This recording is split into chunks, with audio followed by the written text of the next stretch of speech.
안녕하세요. 공시를 통해 투자 아이디어를 찾아주는 테린이 아빠입니다. 내용 보시고 도움되시면 구독, 좋아요, 알림 부탁드리겠습니다. 이번 시간에는 투자자가 힘 빠지게 하는 이상한 거래, 대여금 또는 이해관계자의 어떤 거래 내역이 많은 회사들에 대해 살펴보도록 하겠습니다. 대여금이 이제 상세 검색에서 대여라고 검색을 하시게 되는데, 우선 코스닥 시장만 한번 보도록 하겠습니다. 보통 대여라고 하면 상장사가 자회사나 계열사에 자금을 대여하면서 어차피 연결 대상 법인에 대해서 어떤 실적을 개선하기 위한 시도를 많이 하시는데, 몇몇 기업들의 어떤 금전 대여는 사실 이해가 안 되는 부분들이 있습니다. 예를 들어 지금 최근에 나온 공시 중에 휴림로봇의 금전 대여 같은 경우는 보시면은 NSENG한테 이제 대여가 있는데 회사와 관계가 없어요. 회사와 관계없이 그냥 이 휴림로봇은 이자 수익 얻으려고 지금 대여를 한 것인데, 이 금전 대여 목적이 타법인 주식 취득 자금을 대여합니다. 그러니까 NSENG가 뭘 사나 본데 뭘 인수하는 거에 대해서 이제 대여를 하는데, 이게 뭐 약간 특혜 같은 느낌이죠. 그래서 이사회 의사록을 검색을 하게 되면 여기 이렇게 이사회 의사록을 이제 볼 수가 있습니다. 그러면 이제 다운받게 되고 이제 사진 파일로 이제 올라와 있는데, 사진이 좀 작네요. 이거 한번 좀 크게 해볼까요? NSENG의 26%의 아주 저리로 회사에서 거의 뭐 42억 2천만 원을 빌려주시는데, 저한테도 이런 저리로 좀 빌려주시면은 주식해서 좀 수익 낸 다음에 돌려드리고 싶은 만큼 아주 좋은 조건으로 회사와 관계없는 곳에 돈을 빌려줍니다. 문제는 이렇게 빌려줬을 때 정당한 담보가 있는지, 뭐 이런 감사 의견에 문제가 될 수 있는 사건들이 종종 있기 때문에 뭐 이쪽 회사에서 잘 처리를 했겠죠. 하지만 이제 투자자 입장에서는 회사 돈이 이제 사업을 어떤 기름치고 조이는데 뭐 쓰는 것도 아니고, 이제 이자 수익 얻으려고, 이게 은행도 아닌데 이자 수익 얻으려고 하는 행동이 있으면 상당히 이제 투자자가 힘이 빠지게 됩니다. 또 어떤 기업들이 있냐면, 제가 이제 본 기업 중에 또 대여 결정에서 다산 인베스트먼트인데, 회사 관계가 이제 주요 주주한테 빌려주게 됩니다. 그러니까 회사의 주요 주주한테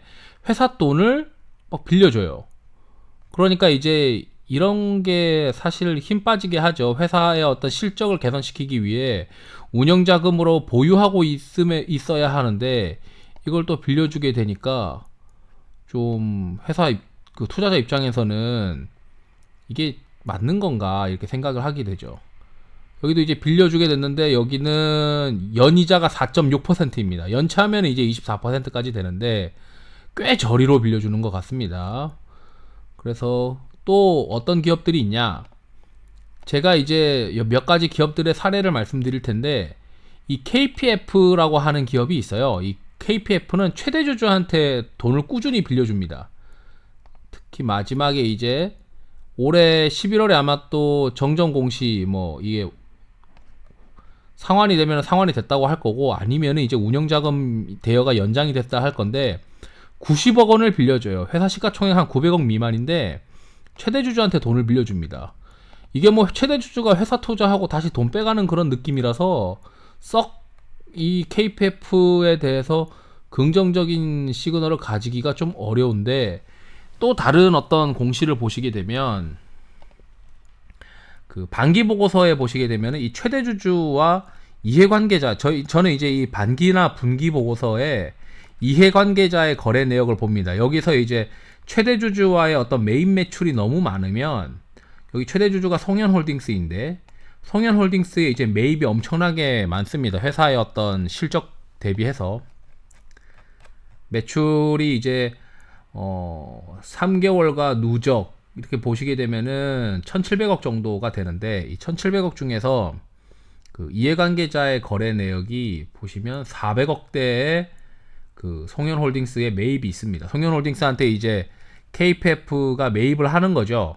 그렇게 되면은 이제 누구한테 과연 유리하게 이제 거래가 일어날 것이냐, 그러니까 송현홀딩스한테 물건을 비싸게 사오는 건 아니냐라고 하는 의심만 자꾸 사게 되는 거죠. 그래서 보통 최대 주주와의 어떤 메인 매출 거래가 너무 많으면 그 투자자 입장에서는 좀 이 KFF에서 쌓일 수 있는 돈이 외부로 반출되는 것 같은 의심을 자꾸 하게 됩니다. 이런 부분들은 밸류에이션의 디스카운트 요인이 되고요. 이제 여기는 상호도 이렇게 사용료를 가져가고 거기에 대여금도 저리로 가져가고 그리고 메인 매출도 상당히 많이 있습니다. 그리고 또 어떤 기업이 있냐면 손오공이 있죠. 손오공도 그 이해관계자의 거래 내역을 보면 여기는 이제 불친절하게 해놨어요. 여기는 주석 봐라 라고 되어 있습니다. 그래서 주석 31번 또는 28번을 보라고 되어 있는데 뭐 가서 보죠. 뭐 주석에 31번 여기도 마텔 코리아 서비스가 있고 특수관계 법인들이 있는데 이러한 특수관계 법인들과의 어떤 거래가 상당히 많이 있어요. 이러한 거래가 많이 있을수록 회사의 실적이 뭐 100억 벌 걸 80억 벌게 되고 20억에 대한 이익은 예를 들어 뭐 특수관계자가 이 수익을 취하는 거 아니냐 뭐 그러니까 물건을 만약에 산다고 하면은 싸게 사거나 또는 이제 원재료를 이제 그 손오공이 비싸게 사거나 뭐 이런 이제 그 관계가 있지 않을까라고 하는 자꾸 의심만 하게 되고 이러한 부분들이 주가의 디스카운트가 되죠. 그리고 또 어떤 기업이 있냐면 이제 일본의 니토덴쿄가 이제 최대 주주인데 여기 SCD도 상당히 이제 이해관계자의 거래 내역에 보면 여기는 깔끔하게 잘 적어놨는데 니덱 코퍼레이션이라고 되어 있습니다. 여기도 메인 매출이 엄청나게 많습니다. 관계기업과 이렇게 되면은 사실 그 회사의 실적이 예를 들어 이 와중에 매출 총 이익률이 좀 떨어진다라고 생각을 하면은 여기 보면은 매출 총 이익률이 이제 감소하거나 이렇게 되면 총이익이 떨어지거나 이러면 위기 상황이 오면은 이제 이 상장사에서는 돈을 적게 벌고 그리고 관계 기업이 이익을 거의 다 취하게 되고 그러니까 뭐 매입과 매출이 많으면은 그런 의심을 사게 되고 그런 의심에 의거해서 뭐 누군가가 이 회사에 뭐 컴플레인을 걸 만큼 감사를 새로 선임하고 이러한 그 주주 행동주의가 발생하지 않는 이상 기업 가치는 이제 장기간 저평가될 수밖에 없다. 이렇게 이제 말씀을 드리겠습니다. 그래서 제가 결론을 말씀드리면 대여금이 이상한 사업, 회사의 어떤 본업과 관련 없는 곳에 대여가 있거나 그리고 이해관계자의 거래 내역에서 매입 매출이 상당히 많거나 그리고 그 이러한 그 대여금의 경우에도 최대 주주와의 어떤 대여가 많이 있거나 이러한 기업들에 대해서는 그 리스크가 오히려 배로 있다. 왜냐하면 대여금에서 그 상환이 만약에 어렵게 돼버리면 내가 모르는 최대 주주의 리스크까지 이 상장사 투자자가 함께 짊어져야 된다고 하는 겁니다. 그렇기 때문에 리스크가 이중으로 이제 짊어져야 되다 보니 밸류에이션이 디스카운트 받을 수밖에 없고 지배구조에 어떤 리스크가 있다. 이렇게 이제 그 투자자는 판단할 수밖에 없는 거죠.